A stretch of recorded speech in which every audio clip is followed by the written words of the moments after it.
Jelang pemilu, isu pemakzulan presiden justru muncul. Isu bermula saat sekelompok orang menamakan diri petisi 100 mendatangi Menko Polhukam Mahfud MD di awal Desember. Aspirasi pemakzulan presiden ini pun ditanggapi Ketua MK tahun 2003-2008, Jimli Asidiki. Di sosial medianya, Jimli menuliskan, aneh 1 bulan ke pemilu kok ada ide pemakzulan presiden. Ini tidak mungkin, kecuali pengalihan perhatian atau karena pendukung paslon panik dan takut kalah. 1 bulan ini mana mungkin dicapai sikap resmi 2/3 anggota DPR dan dapat dukungan 2/3 anggota MPR setelah dari MK. Mari fokus saja sukseskan pemilu. Pemakzulan bisa diartikan sebagai proses atau cara menurunkan atau memberhentikan seorang pemimpin, bisa raja atau presiden. Menko Polhukam Mahfud MD bilang, pemakzulan bukanlah hal yang mudah untuk dilakukan karena harus diproses di DPR dan MPR. Nah, ini semua tidak mudah karena dia harus disampaikan ke DPR. DPR yang menuduh itu mendakwa, melakukan impeach itu namanya. Impeach itu pendakwaan. Itu harus dilakukan oleh minimal 1/3 anggota DPR. Dari 575 1/3 berapa? Dari 1/3 ini harus 2/3 hadir dalam sidang.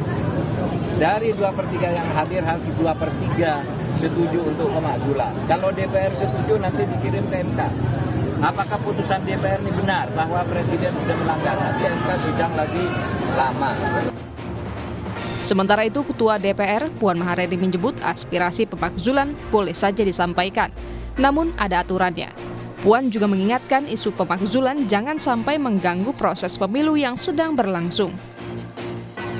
Jalankan ke konstitusi itu sesuai dengan aturan yang ada. Jadi aspirasi silakan saja disampaikan, namun kita tetap menjaga situasi menjelang pemilu ini supaya damai, kemudian terjaganya netralitas semua aparat penegak hukum, juga kita sama-sama menjaga agar pesta demokrasi yang akan datang berjalan dengan jujur dan adil. Lalu, bagaimana sebenarnya proses pemakzulan presiden atau wakil presiden? Pemakzulan diatur dalam Pasal 7 Undang-Undang Dasar 1945. Pemakzulan bisa dilakukan oleh MPR atas usul DPR jika presiden atau wakilnya terbukti melakukan pelanggaran hukum.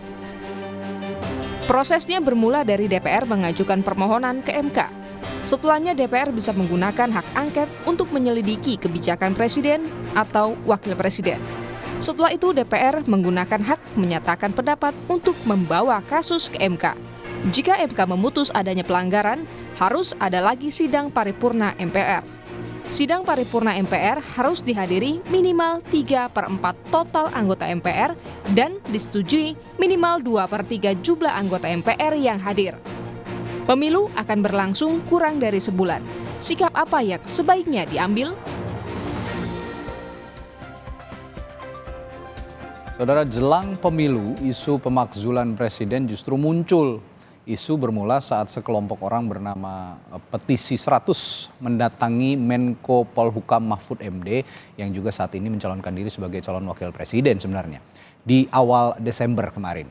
Nah, ide pemakzulan ini pun ditanggapi sejumlah pihak karena pemakzulan bukanlah hal yang mudah dilakukan. Kita akan bahas pagi hari ini soal isu pemakzulan presiden di tengah keriuhan jelang pemilu bersama sejumlah narasumber. Ada pakar hukum tata negara dari Universitas Gadjah Mada, Zainal Arifin Mokhtar, dan anggota kelompok Petisi 100. Nanti juga akan bergabung Marwan Batubara dan Sekjen Pro Jokowi atau Projo, Handoko. Selamat pagi Bapak-Bapak. Selamat pagi. Selamat pagi. Ya, nanti juga akan bergabung bersama kita ada Ketua Mahkamah Konstitusi periode 2003-2008 Profesor Jimli Asidiki. Tapi saya akan ke dua narasumber saya dulu yang sudah bergabung pagi hari ini. Saya ke Mas Uceng dulu deh. Mas Uceng, isu ini muncul tiba-tiba begitu jelang pemilu. Apa yang Anda lihat dari desakan Petisi 100 ini soal pemakzulan presiden? Ya, saya kira kalau mau dimaknai bisa beragam, ya. Bisa beragam dalam artian tergantung kita menaruh perspektif apa. Ya. Saya sendiri mengatakan ini adalah buah dari proses pengawasan sebenarnya, pengawasan publik Ya. terhadap gejala belakangan di mana presiden nyaris tidak terbatasi dan melakukan tindakan-tindakan yang bersinggungan dengan pasal-pasal impeachment. Misalnya ketika presiden sendiri mengakui dalam sebuah rapat dengan para relawan yang mengatakan dia menggunakan apa, punya alat negara yang melakukan dan mengetahui apa yang sedang dibicarakan oleh partai-partai lain, apa yang disampaikan atau apa yang diinginkan oleh partai lain ketika mau mengusung calon dan lain-lain sebagainya. Itu kan mengingatkan kita pada kasus Watergate, kasus Nixon tahun 70-an. Ya, nah artinya begini sebenarnya, saya melihatnya ini adalah buah dari konsep pengawasan sebenarnya, bisa jadi dibaca itu. Orang mengatakan bisa dibaca politik, ya memang impeachment ada peristiwa politik, tapi paling tidak sebenarnya kalau kita melihat pasal impeachment dengan rapi, pasal impeachment itu kan bisa diterapkan pada 3 kondisi. Satu, kondisi pelanggaran pidana, misalnya menyuap, ya kan, melakukan double agent dan lain-lain sebagainya. Yang kedua adalah perbuatan tercela, ini bersifat lebih etis. Nah, yang ketiga adalah tidak lagi memenuhi kualifikasi atau sesuatu yang lebih bersifat administratif. Nah, mengenai apa maknanya dari ketiga itu sampai sekarang pun perdebatan. Jangankan di kita, di Amerika yang jauh lebih tua, itu juga perdebatan. Bagaimana mengkualifikasi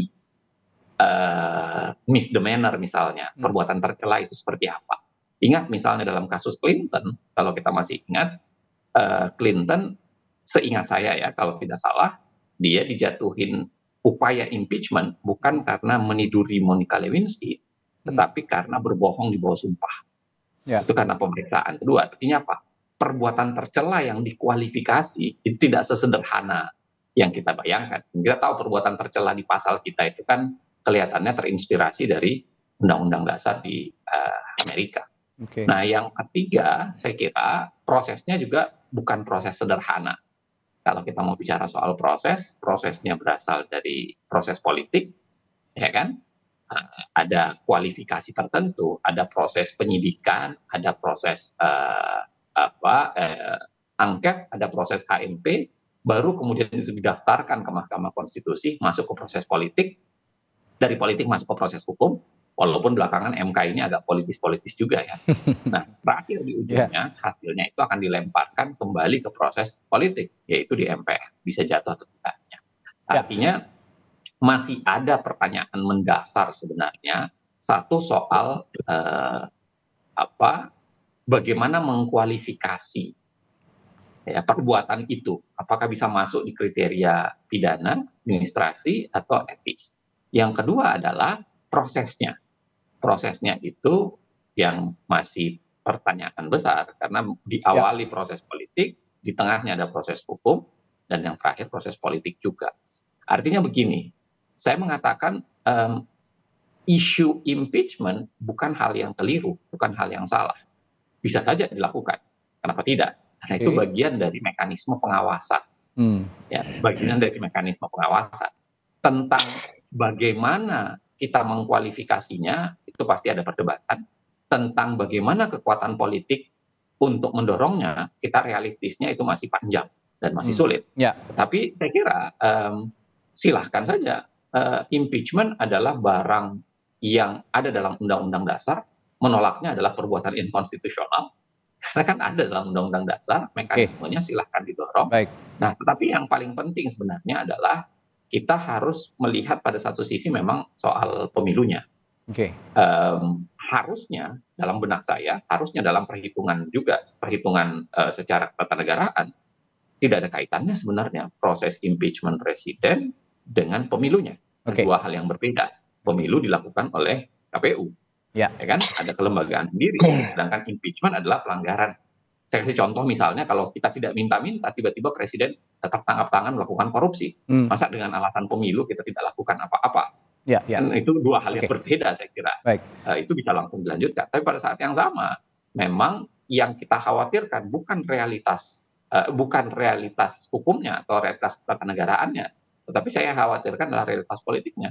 Karena kemudian mungkin jadi dipakai dalam kondisi tertentu untuk merusak pemilunya, dan saya kira itu bisa menjadi berbahaya. Ya, itu lebih bahaya, saya sepakat. Dan yang saya garis bawahi bahwa Anda juga mengatakan tidak sesimpel itu, tidak semudah itu juga. Karena kemarin saja waktu di MK, perkara putusan 90 saja untuk membuktikan Sebenarnya, Mas, sulit sekali gitu ya. sebenarnya MK saja sulit sekali untuk sebenarnya berani. menarik untuk melihat kondisi sekarang. Karena kalau kita asumsikan ya, lagi-lagi asumsi bahwa Prabowo didukung Jokowi itu adalah satu blok sendiri, Ya, sedangkan 01 dan 03 adalah blok yang berbeda, maka perhitungannya bisa jadi menjadi menarik oke, karena terjadi lebih kesetimbangan secara oke, politik. Tapi jangan pernah lupa, yang namanya politik tidak ada kawan dan lawan abadi, biasanya itu kepentingan. ya, Tidak ada jaminan sebenarnya 01 dan 03 pasti bisa bergabung untuk melawan 02.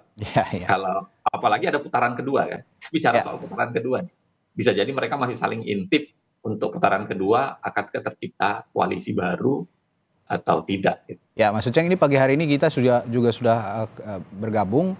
Ada salah satu anggota kelompok petisi 100, Pak Marwan Batubara. Selamat pagi, Pak Marwan. Selamat pagi. Ya, ya, Pak Marwan, sebagai orang Pagi, yang Pak Zainal. ya, sebagai orang yang Bapak punya lain. inisiatif begitu, punya gagasan untuk mengimpeach atau memakzulkan presiden. Saya ingin tanya dulu, apa sih yang dibicarakan dengan Pak Menko Polhukam Mahfud MD dan kenapa ke Pak Mahfud MD ngomongnya bukan ke DPR gitu ya, alih-alih bahwa soal impeachment ini, pemakzulan ini sebenarnya harusnya alurnya ke DPR lalu ke MK misalnya konsultasinya. Kenapa ke Pak Mahfud MD begitu, Pak Marwan? Ya, saya kira Pak Mahfud itu salah satu dari orang yang menjadi perhatian publik dan sedang memerintah.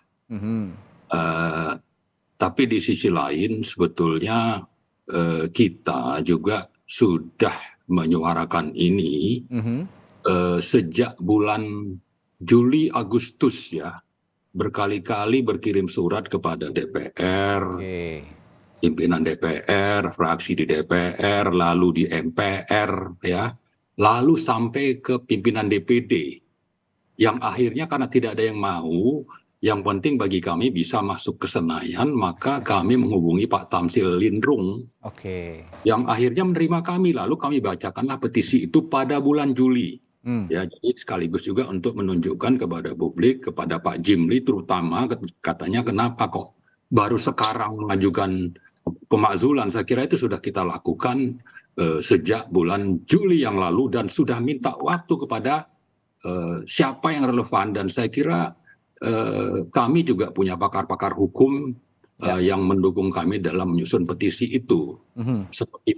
Seperti pakar hukum tata negara, contohnya Pak Jimli, Pak Zainal Arifin Mukhtar dan lain-lain. Jadi kami juga paham soal bahwa pemakzulan itu urusannya bukan cuma hukum, tapi juga ada aspek politik. Ya. Dalam kondisi sebelum ada gonjang-ganjing pertarungan paslon 1, 2, 3 ini, sebetulnya peta politiknya itu masih bahwa solidnya Pak Jokowi dengan PDIP. Ya. Tapi sekarang itu berbeda. Nah, di sini artinya bagaimana berperannya faktor politik dalam urusan pemakzulan ini. Itu pertanyaan selanjutnya Pak Marwan. Ya, kalau sekarang kan kondisinya udah berbeda dari dulu, kenapa nggak ke DPR sekarang gitu? Ya, kita sudah menyurati juga. Sekarang juga sudah begitu ya? Sudah, tapi belum ada tanggapan. Yang kami heran itu sebetulnya adalah bahwa partai-partai oposisi itu tidak menyambut baik. Tapi oke lah, itu tidak terlalu penting bagi kami. Yang penting sekarang bahwa isunya sudah dipahami publik, dan bahwa apalagi ini kita berharap nanti juga bisa diperhatikan para paslon. Tapi yang sangat-sangat penting adalah bahwa urusan pemakzulan ini bukan urusan waktu dan berkaitan dengan pencapresan, tapi berurusan terutama dengan faktor aspek hukum. Ya, kita melakukan pemakzulan itu juga karena kita sangat mengakui negara ini negara hukum sesuai dengan pasal 1 Undang-Undang Dasar. Lalu alasan pemakzulan atau delik pemakzulan itu sendiri kami juga baca itu ada di pasal 7A.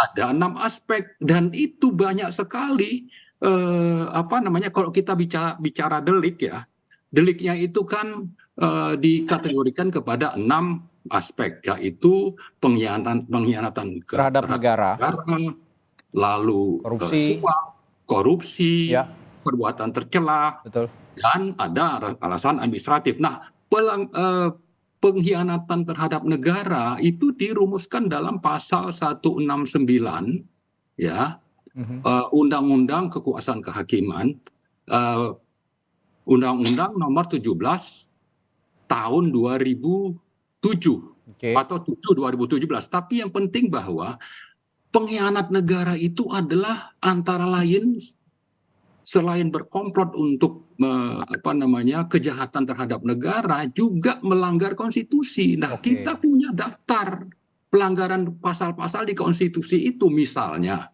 Pak Jokowi itu menerbitkan Perpres nomor 54 tahun 2020 dalam menetapkan APBN.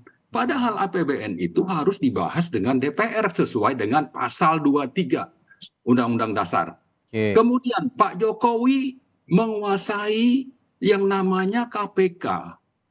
Ini melanggar pasal 24. Bagaimana menguasainya? Lewat Dewas. Bagaimana itu terjadi? Lewat adanya perubahan peraturan yang dilakukan oleh Pak Jokowi. Oke. Kemudian Pak Jokowi dalam Undang-Undang Ciptaker menerbitkan Perpu tanpa peduli dengan putusan MK bahwa ini harus diselesaikan dalam 2 tahun. Kenapa bisa begitu? Alasannya itu adalah karena kondisi memaksa yang tidak relevan, yang dibuat-buat. Oke. Ya, jadi saya kira kalau bicara daftar, saya tuntaskan sedikit lagi. Ya. Kita punya ada sekitar 7 sampai 10 pelanggaran terhadap konstitusi. Oke. Jadi yang kami lakukan itu sebetulnya adalah kita bicara hukum, saluran yang harus kita ikuti itu sudah kita lakukan, lalu itu tidak diperhatikan. Ada kesempatan dengan Pak Mahfud supaya publik paham. Dan harapannya ini politiknya ini juga bisa mendukung terlaksananya proses hukum.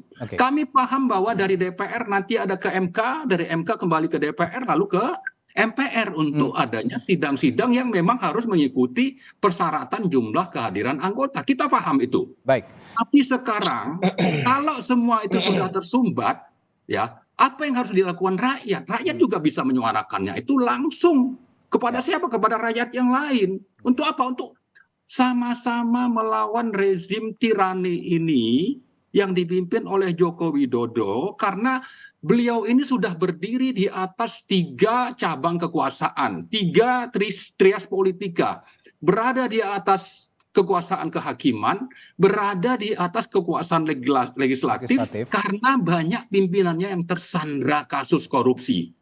Itulah yang menjadi alasan mengapa kami mengundang rakyat untuk melawan tirani yang dilakukan oleh Presiden Joko Widodo. Kalau saya baca juga dari teman-teman kelompok petisi 100 ini, tadi Anda mengatakan ada 7 sampai 10 dugaan pelanggaran konstitusi begitu ya. Jadi semata-mata bukan kayak yang kemarin putusan 90 soal pencalonan capres dan calon wakil presiden begitu ya, tapi ini sudah jauh ke belakang, banyak dugaan-dugaan pelanggaran konstitusi yang diduga dilanggar oleh Presiden Jokowi. Itu salah satu saya kira. Oh, itu juga salah satunya masuk ya. Putusan 90 MK itu salah satu dari delik pengkhianatan terhadap negara atau pengkhianatan terhadap reformasi yang dilakukan oleh Presiden Joko Widodo. Dan proses demokrasi. Baik, saya akan ke Projo dulu nih, Pak. Dari Projo sendiri melihat ada usulan atau ide bahwa ada pemakzulan terhadap presiden. Selama ini kan mengawal juga kiprah Presiden Joko Widodo di pemerintahan, baik dari sebelum beliau memerintah ya jadi calon presiden sampai sekarang beliau sudah memerintah sebagai presiden. Respons Anda soal ini bagaimana, Pak? Ya, kalau dari sisi kami tentu yang pertama bahwa kita semua paham situasi hari ini. Situasi hari ini adalah 1 bulan menjelang pemilu. Terus kemudian juga ada situasi di lapangan bahwa peluang pasangan yang didukung oleh kami, termasuk kemudian ada Pak Jokowi di situ, yaitu pasangan Prabowo Gibran, itu sangat potensial untuk menang sekali putaran. Dalam itu realitas hari ini dari berbagai lembaga survei, dari semua situasi di lapangan dengan tegas mengarah ke situ. Kemudian tentu orang juga paham bahwa kemudian Pak Marwan dan kawan-kawan beraudiensi dengan Menko Polhukam yang notabene adalah cawapres dari paslon 03, tentu ini juga punya tendensi politik, sehingga dari kami tentu pandangan kami hanya melihat ini adalah sebuah upaya politik menuju Pilpres 2024 yang tinggal sebulan lagi. Dalam situasi seperti itu tentu sangat bisa dipahami bahwa berbagai langkah akan dilakukan karena waktu yang tinggal sedikit, ketertinggalan elektabilitas yang begitu besar gapnya, seperti misalnya kemudian kemarin sudah mulai ada langkah-langkah tawaran untuk 03 mengajak 01 bergabung segala macam itu. Jadi kami betul-betul melihat ini ya sebuah langkah politik biasa yang terjadi menjelang hari pencoblosan, di mana waktu yang sisa tidak banyak ini, tinggal 1 bulan ini. Bahwa kemudian terjadi narasi-narasi yang sehingga memunculkan gagasan pemakzulan.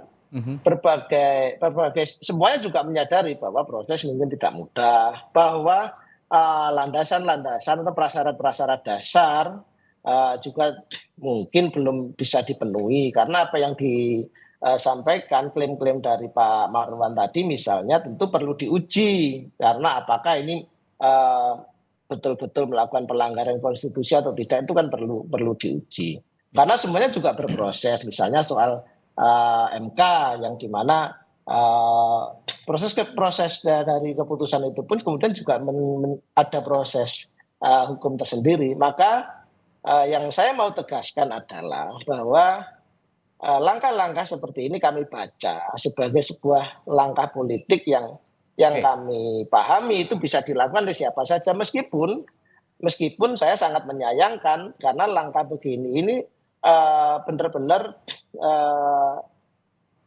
tidak produktif menurut saya, karena justru destruktif, mengingat pemilu sebentar lagi, rakyat tengah bergembira, tengah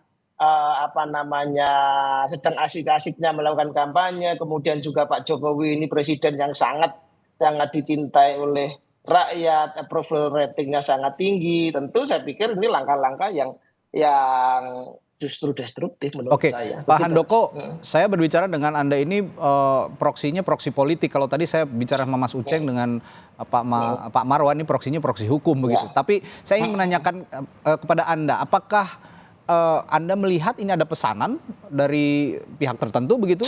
Karena memang saat ini kan kita tidak bisa memisahkan sepertinya Presiden Joko Widodo dengan pasangan calon nomor urut 2, pasangan calon presiden nomor urut 2, karena kemarin juga ketemu dengan beberapa pimpinan partai koalisi 02 begitu, lalu juga bahkan bertemu dengan Pak Prabowo. Jadi kelekatan ini tidak bisa dinafikan begitu. Anda melihat ini ada pesanan? Saya tidak mengatakan pesanan atau bukan, yang jelas dengan magnitude atau amplitude politik dari Pilpres yang begitu besar, yang dengan intensitas sekarang ini situasi seperti yang saya paparkan tadi, maka kita akan dengan mudah memahami siapapun akan melakukan langkah-langkah yang bisa diambil di rentang waktu yang tidak banyak, dan kemudian di tengah gap yang sangat tinggi. Karena sekarang misalnya kan kita melihat ini di luar pasangan 02, di 01 dan 03 bicaranya soal bagaimana ini terjadi 2 putaran, tidak hanya sekali putaran. Maka maksud saya begini, langkah-langkah seperti ini itu dimaksudkan target politiknya pasti meredusir elektabilitas, meredusir legitimasi Pak Jokowi, kemudian berpengaruh pada elektabilitas 02, kemudian berpengaruh supaya tidak terjadi namanya gagasan yang selalu dikembangkan oleh pasangan di tim 02 adalah sekali putaran. Ini paling tidak menghambat itu.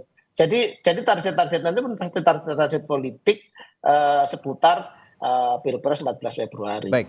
Itu, Mas. Baik, saya kembali ke Mas Uceng. Mas Uceng, saya tadi bilang juga ke Pak Handoko bahwa yang dibicarakan pagi hari ini ada proksi politik dan proksi hukum gitu ya, kita ngomong pemakzulan ini. Tapi apakah kita bisa berbicara dalam server yang sama dan apa outputnya ketika berbicara proksi hukum dan proksi politik digabungkan dalam server yang sama? Kira-kira menurut Anda bagaimana? Saya kira begini ya, kalau kita mau menggunakan paradigma itu dan mencoba kita campur, ada dua analisis kurang-kurangnya barangkali untuk Pak Handoko. Yang pertama adalah jangan dibayangkan bahwa publik tidak bisa berpolitik. Masyarakat juga punya politiknya sendiri. Dia bisa berpikir secara politis. Politis tidak bisa diterjemahkan pasti harap. Politis itu diterjemahkan adalah cara orang untuk melakukan sesuatu. Dan masyarakat ketika menggali atau kemudian melakukan upaya koreksi terhadap negara, saya kira itu bagian dari cara praktik politik publik. Jangan lupa demokrasi sebenarnya itu bukan elit. Kita nggak bicara elit kalau demokrasi. Demokrasi itu sebenarnya kita bicara publik. Karena itu yang menarik menurut saya harus kita ingat. Yang pertama. Yang kedua, saya agak khawatir sebenarnya dengan perspektif Pak Handoko ketika mengatakan mengimpeach Jokowi itu secara politik bisa merusak pasangan 02. Padahal menurut saya dua hal yang berbeda. Karena impeachment terhadap Presiden Jokowi itu adalah tingkah laku dia sebagai presiden. Sedangkan pasangan 02 ini tidak ada kaitannya dengan presiden. Tingkah sebagai presiden, kecuali kalau Pak Handoko seakan-akan mengakui bahwa presiden ternyata memang cawe-cawe untuk memenangkan 02. Kan logikanya begitu tuh. Jadi seakan-akan kalau faktor Pak Jokowinya dihilangkan dari pasangan 02, ini pasti mengganggu elektabilitas 02. Artinya, padahal sebenarnya harusnya kan seorang presiden itu lebih netral. Nggak mungkin harus cawe-cawe, nggak mungkin bisa dikaitkan sebenarnya. Nah, saya sebenarnya khawatir dengan analisis Pak Handoko itu, karena nanti bisa disimpulkan berbeda jangan-jangan oleh orang. Dengan mengatakan, oh berarti memang benar, 02 bukan sekedar didukung oleh Pak Jokowi, tapi pada saat yang sama, bukan sekedar mengirimkan anaknya untuk membantu 02, tapi juga mau cawe-cawe di 02, sehingga kalau faktor Presiden Jokowi dihilangkan, tiba-tiba 02 kehilangan elektabilitas. Padahal saya kira dua hal yang berbeda. Ya 02 adalah gabungan antara elektabilitas seorang Prabowo dan Gibran. Bahwa Gibran anaknya presiden kan itu satu hal yang diakui oleh 02 adalah faktor kebetulan saja, bukan kaitannya. Dan apapun yang dilakukan Gibran kan harusnya dipisahkan dengan apa yang dilakukan oleh Pak Jokowi. Itu sebabnya Pak Jokowi sendiri menyampaikan itu kan. Nah, sudah dewasa kok. Itu tindakan dia mau jadi cawapres, kita orang tuanya mendorong. Saya ingat betul pernyataan itu dalam konstruksi itu. Nah, yang saya khawatir dari analisis itu adalah orang menyimpulkan, oh berarti memang Projo mengakui bahwa sebenarnya faktor Jokowi itu penting karena bisa melakukan cawe-cawe untuk memenangkan 02. Nah, saya kira itu yang harusnya ditertibkan, Mas, menurut saya ya. Harusnya ditertibkan. Jangan sampai menghakimi Presiden Jokowi yang melakukan perbuatan melanggar dalam konstruksi ketatanegaraan dia sebagai presiden. Kalau misalnya dia melakukan pelanggaran di luar sebagai presiden, nah itu barangkali tidak konstitusional untuk kita masukkan. Kita melakukan ini adalah bagian dia sebagai seorang presiden. Jangan sampai nanti server politik dan server hukum ini proksi politik dan proksi hukum ini nanti crash gitu servernya. Nah, saya akan minta pendapat juga dari Pak Handoko, tapi kita jeda dulu ya Pak. Saya juga tahu Anda udah nggak tahan nih pengen komentar soal pernyataannya Mas Uceng. Tapi kita jeda dulu sebentar. Kita akan kembali sesaat lagi dalam bahasan isu pemakzulan presiden sesaat lagi di Sapa Indonesia Pagi. Tetaplah bersama kami. Saya langsung ke Pak Handoko. Pak Handoko, respons Anda dari pernyataan Mas Uceng tadi, silakan. Ya, saya tidak mengatakan bahwa kemudian itu ditafsir sebagai presiden melakukan langkah cawe-cawe dan segala macam. Tapi saya tadi di awal mengatakan realitas politik. Kita tidak bisa memungkiri bahwa realitas politiknya adalah pasangan elektabilitas Pak Prabowo ini menguat dengan sangat tajam ketika orang menafsirkan, orang memaknai apa yang dilakukan dengan secara politik ya, kode-kode politik dari presiden itu menyimpulkan, ada kesimpulan bahwa Presiden Jokowi mendukung. Itu kesimpulan publik. Gitu. Itu kesimpulan publik dari berbagai langkah politik yang dilakukan. Nah, maksud saya adalah bahwa dengan realitas semacam itu tadi, tentu saya setuju dengan Mas Ujeng tadi bahwa demokrasi ada di publik. Kita juga ingat sekali bagaimana kami misalnya Projo di 2013-2014 menggalang suara grassroots untuk kemudian mendorong Pak Jokowi menjadi presiden, karena memang kekuatan demokrasi kita ada di grassroots dan rakyat juga cerdas. Rakyat bisa membaca yang terjadi di wacana-wacana elit termasuk soal pemakzulan ini. Maka yang saya sampaikan di tengah realitas politik yang saya sampaikan tadi, misalkan soal elektabilitas, soal tafsir atau kesimpulan publik bahwa Pak Jokowi mendukung Pak Prabowo, kemudian kemungkinan sekali putaran yang begitu sangat tinggi, maka rakyat juga pasti bisa membaca ini hanya langkah-langkah yang sangat politis, karena aspek-aspek konstitusional, aspek-aspek hukum dari pemakzulan ini kita lihat di berbagai komentar dari berbagai pihak ini kurang dan juga teramat sulit untuk terjadi. Maka sangat mudah dipahami ini betul-betul sebuah langkah politik menjelang Pilpres 2024 dengan target-target politik. Target-target politiknya adalah apa? Yaitu tadi kita ingat begitu misalnya, kita masih ingatlah bagaimana Pak Jokowi kemudian diserang dengan cukup keras, ya kan? Bahkan kemudian dari yang orang katakan bahwa ini dari partainya sendiri, misalnya seperti itu. Langkah-langkahnya semuanya langkah-langkah politik dengan target-target politik semua ke arah Pilpres 2024. Ya, Pak Handoko. Gitu tapi begini loh, kalau ada langkah-langkah publik seperti itu begitu ya, menduga-duga presiden tidak netral dan segala macam, ini karena memang sepertinya presiden way too obvious untuk mendukung salah satu pasangan calon, dan sepertinya kalau kata orang Indonesia sih sepertinya sudah terlalu nekat begitu presiden ini, karena presiden kan harusnya bisa menempatkan diri sebagai kepala negara dan tapi apakah itu kemudian bisa disimpulkan bahwa presiden melanggar? Ya kan, bahwa apakah itu konstitusi atau itu sekedar relatif atau itu bahkan etik sekalipun, kan tidak bisa langsung seperti itu. Ya kan, karena kami sangat meyakini bahwa tidak ada satupun yang dilanggar oleh presiden dalam hal ini, gitu loh. Jadi kan ini juga nggak bisa semata-mata kemudian makanya itu perlu diuji. Misalnya tadi itu pernyataan bahwa ini rezim yang begini segala macam, tapi ketika arahnya adalah ke pemakzulan itu kan perlu diuji apakah benar seperti itu, gitu loh.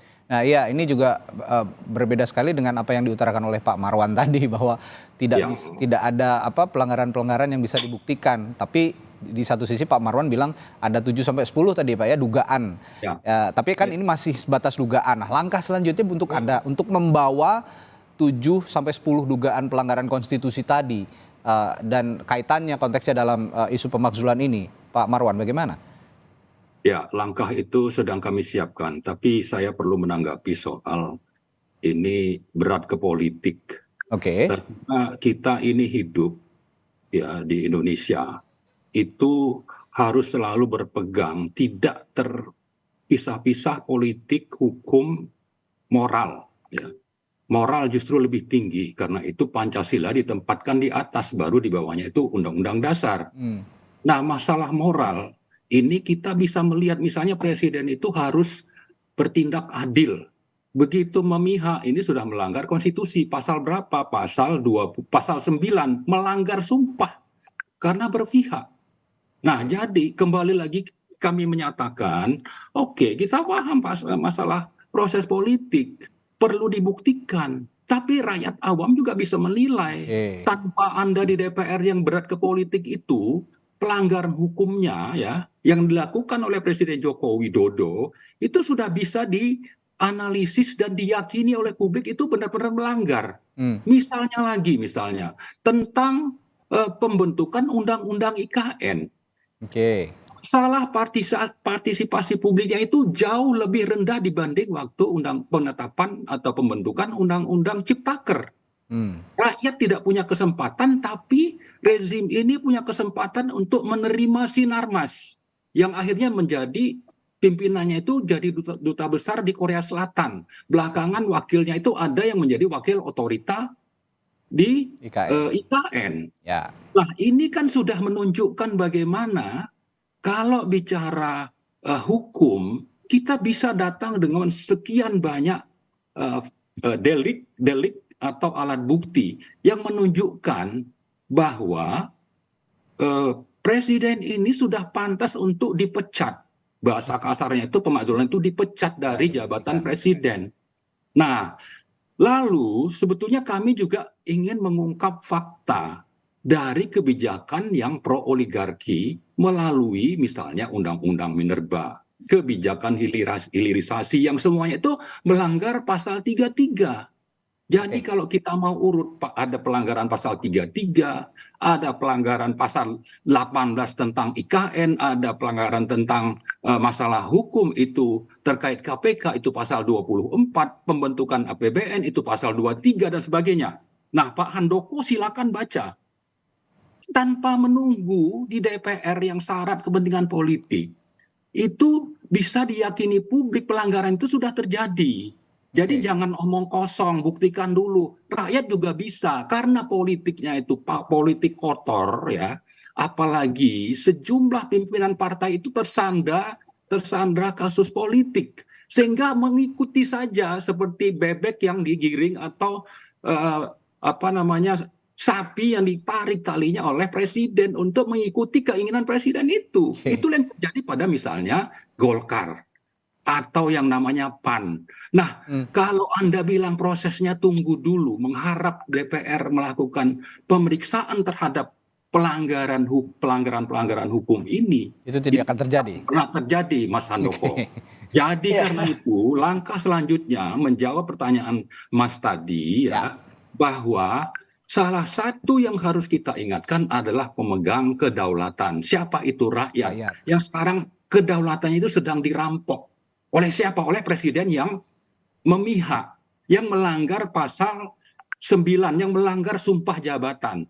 Itulah yang harus disuarakan kepada rakyat semuanya. Mari bangkit bersama-sama. Kenapa? Karena DPR sudah tidak peduli, DPR sudah dicocok oleh presiden, lalu tinggal kita ini. Ada kesempatan yang diberikan oleh Pak Mahfud, itu kesempatan untuk mengungkap pelanggaran ini. Mungkin nanti kami juga akan datang ke tokoh-tokoh lain sambil membawa sekian banyak bukti pelanggaran hukum yang sudah dilakukan oleh presiden yang namanya Joko Widodo. Artinya kalau saya berkampanye agar pemilu kalau mau adil, maka itu harus terjadi tanpa Presiden Joko Widodo menjabat sebagai presiden lagi. Oke, saya baca dari pernyataan Anda bahwa Pak Marwan ke DPR sudah tidak mungkin begitu, tapi ini akan terus didorong isu pemakzulan ini. Artinya Pak Marwan tidak melihat semata-mata ini hanya untuk pemilu, tapi setelah pemilu juga ini akan terus bergulir, akan terus bergaung begitu kira-kira,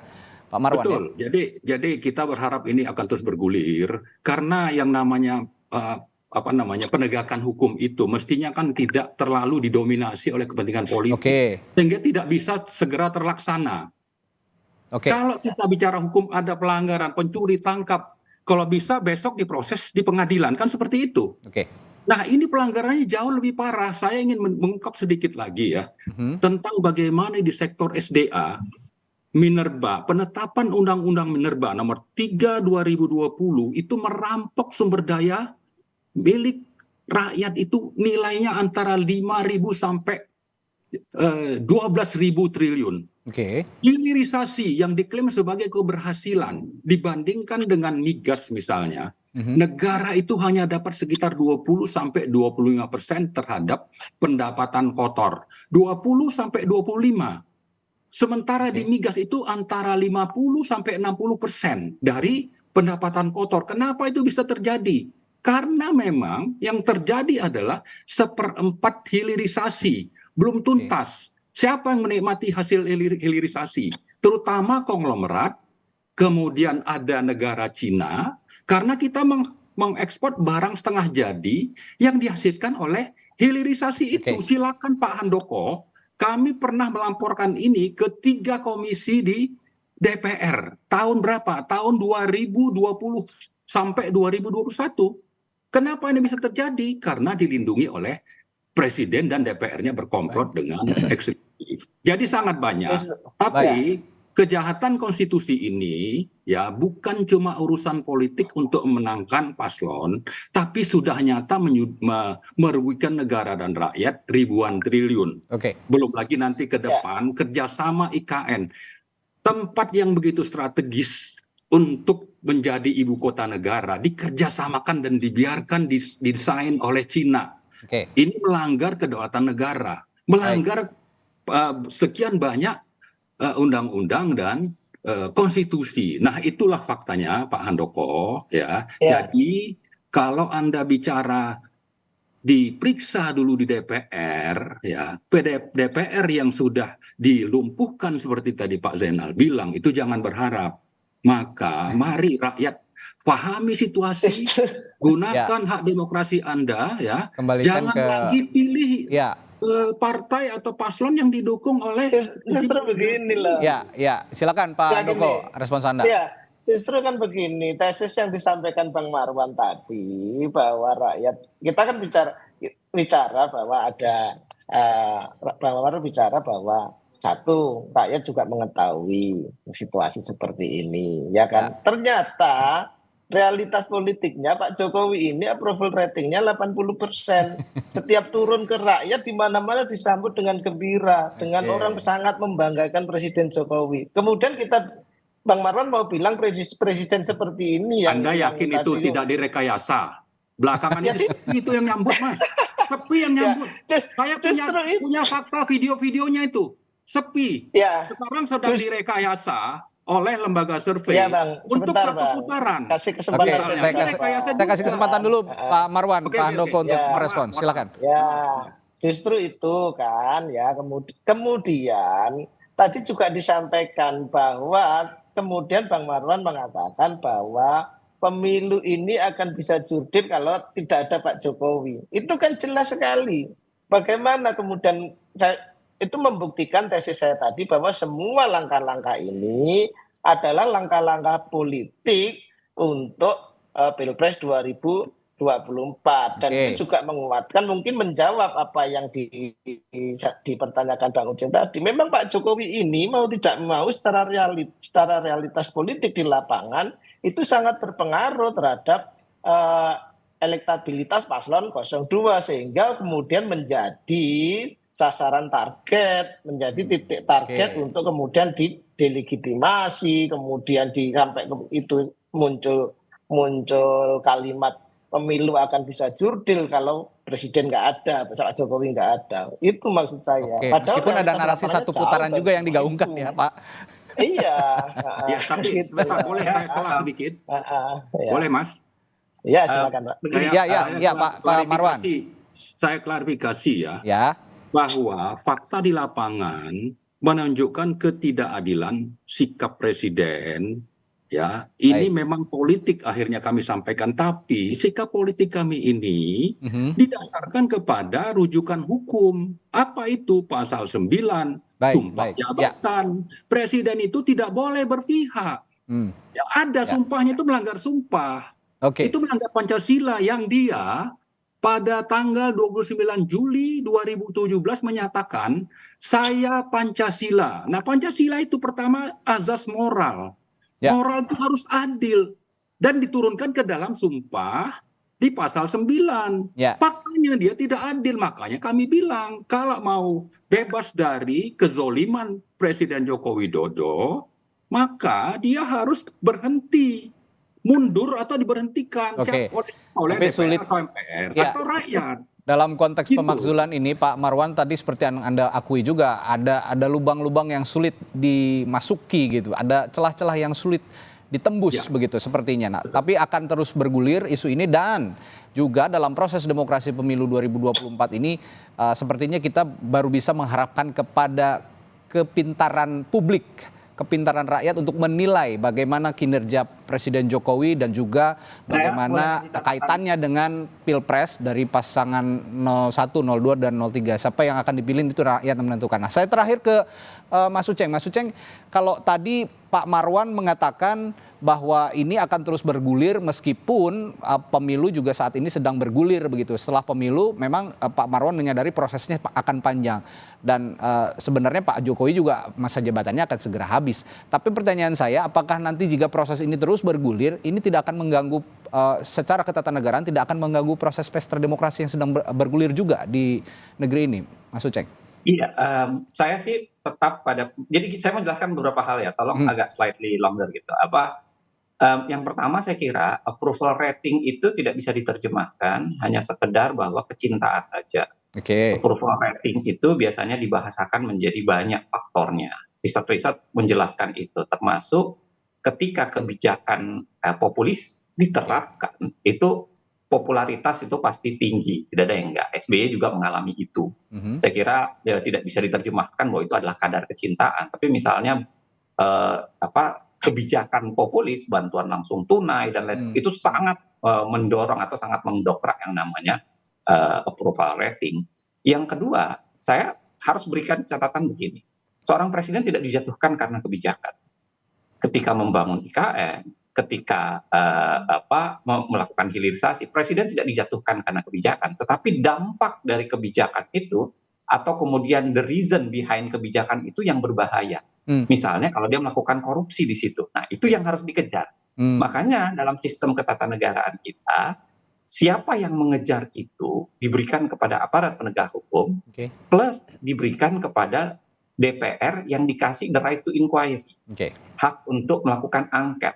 Hasil angket itulah yang kemudian akan dia menemukan kesalahan, lalu kemudian membawa ke hak menyatakan pendapat. Maka double itu, bahwa kemudian sekarang penegakan hukumnya dan politisnya bermasalah itu lain hal. Tapi pada saat yang sama, dua inilah lembaga yang secara konstitusional diberikan untuk mengejar yang namanya pelanggaran dari sebuah kebijakan itu. Sedangkan kebijakannya sendiri enggak.